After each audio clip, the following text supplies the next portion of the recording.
देखिए, गुलाम नबी साहब, मुझे उनका बड़ा एहतराम है।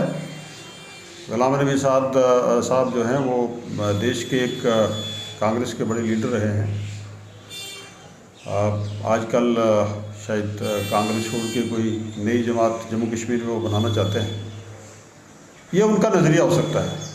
जहाँ तक नेशनल कॉन्फ्रेंस के प्रोग्राम और पॉलिसी की बात है, हम ये कहते हैं, हमारा ये मानना है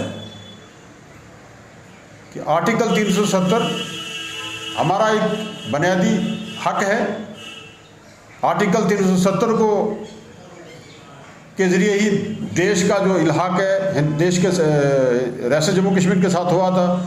रियासत जम्मू कश्मीर को 35 से और 370 से ही देश के साथ जोड़ा गया था और जम्मू कश्मीर के लोगों का ये बुनियादी हक है। ये हम इंशाअल्लाह ताला इसके लिए हम लड़ेंगे, लीगली, पॉलिटिकली और कॉन्स्टिट्यूशनली। ये हमारा मानना है और हम इसके लिए लड़ते रहेंगे, चाहे हमारी लड़ाई वो बड़ी हो, लंबी हो। आर्टिकल 370 को हटाने के लिए भी तो बीजेपी को, आरएसएस को 100 साल लगा है।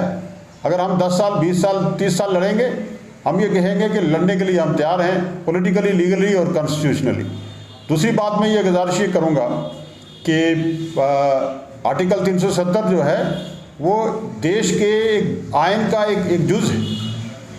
और मुझे बताइए कि आज़ाद साहब का कहना कि 370 कभी नहीं आ सकता है, मैं इस हवाले से मैं बीजेपी जो सरकार इस वक्त दिल्ली में है, आज़ाद साहब के पास सरकार तो नहीं है।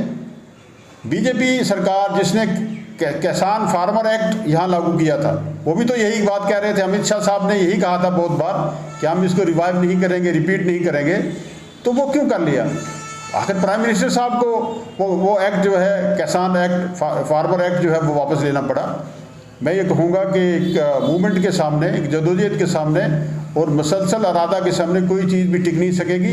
ये हमारे साथ गलत हुआ है, ये कॉन्स्टिट्यूशनली गलत हुआ है, ये मैं कहूँगा कि टोटली इलीगल और हर तरीके से जो है ये गैर कानूनी, गैर आइनी रहा है। और इसके लिए हम इंशाल्लाह अपनी लड़ाई जो है वो जारी रखेंगे। किसी सूरत में हम उसको इम्प्लीमेंट यहाँ नहीं होने देंगे। वो टोटल, वो भी एक गैर आइनी है।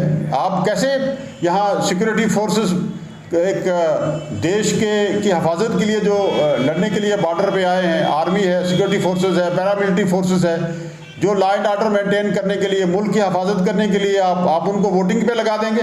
मैं कहूँगा कि बीजेपी का ये टोटल फेलियर है और वो अपनी हार मान चुके हैं। उनको अब अखलाकी तौर पर भी अपनी हार माननी चाहिए। वो बिहार का और बाहर का आदमी जो है यहाँ ला के वोटिंग करा के अपनी सरकार बनाना चाहते हैं। ना ही तो कोई बाहर का आदमी यहाँ आना चाहता है और ना ही कोई यहाँ वोट देना चाहता है और ना ही यहाँ के लोग जम्मू कश्मीर के इसको बर्दाश्त कर सकेंगे। आपने देखा होगा कि ऑल पार्टीज मीटिंग कश्मीर में भी हुई है, जम्मू में भी हुई है और एक प्लेटफार्म पे हमारे जम्मू कश्मीर के तमाम लोग, हिंदू, मुस्लिम, सिख, ईसाई सब इकट्ठे हो गए हैं। इसके लिए भी हम इंशाल्लाह जदोजहद करेंगे और इसको किसी भी सूरत में हम कामयाब नहीं होने देंगे। देखिए, गुलाम नबी आज़ाद साहब कि वो कांग्रेस में थे और कांग्रेस के लीडर से रहे हैं। ये कांग्रेस की बदकिस्मती थी कि कांग्रेस आज मुल्क में टूट गई। हमें कांग्रेस की नेशनल लेवल पे ज़रूरत थी। हम चाहते थे, हर आदमी हिंदुस्तान का सेकुलर माइंड जो है वो चाहता है कि कांग्रेस जो है अल्टरनेट हो। ये कम्युनल फोर्सेस को जो इस वक्त तकवीत मिली है, ये कांग्रेस की कमज़ोरी की वजह से तकवीत मिली है। अब नेशनल कॉन्फ्रेंस के लिए मैं कहूँगा कि आज़ाद साहब जो है वो कोई चैलेंज नहीं दे सकते हैं।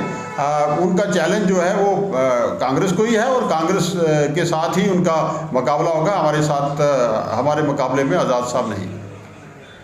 हमसे जुड़े रहने के लिए हमारे YouTube चैनल को सब्सक्राइब करें और नई वीडियो की नोटिफिकेशन के लिए बेल आइकॉन को दबाएं। अगर आप ये वीडियो Facebook पर देख रहे हैं तो लाइक जरूर करें और ज्यादा से ज्यादा शेयर करें। इसी तरह के और भी अपडेट्स के लिए फॉलो करें हमारा Instagram पेज himachal.K3।